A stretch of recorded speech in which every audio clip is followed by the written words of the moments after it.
One of my favorite parables Jesus ever told is the story of the man who owned the vineyard and went out across the day, hiring workers to labor for him. Early in the morning, he hired the first group of men and agreed upon a specific wage that was fair. And they gladly began working. As the hours passed, he saw others standing idle and hired them too, promising to make it right with them at the end of the day. He continued returning again and again, hiring more workers with the same promise, until there was only 1 hour left in the day. Yet even then, he hired new men and sent them into his vineyard.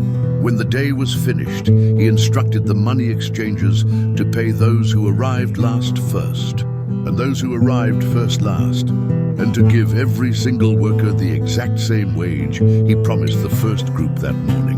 When those who worked since dawn saw the late arrivals being paid first, they assumed they would receive more because they labored longer and harder. However, when their turn came, they received the same agreed-upon wage. Though nothing had been withheld from them, they became angry, believing the master was unfair simply because he was gracious to others.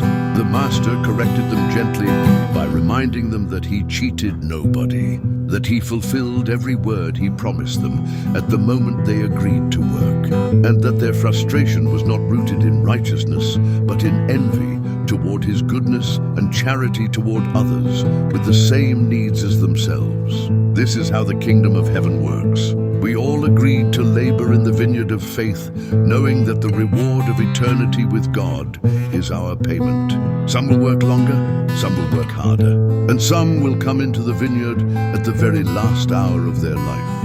Yet by the grace of God, we all receive the same reward, because salvation is by grace through faith, and not by works, lest any man should boast.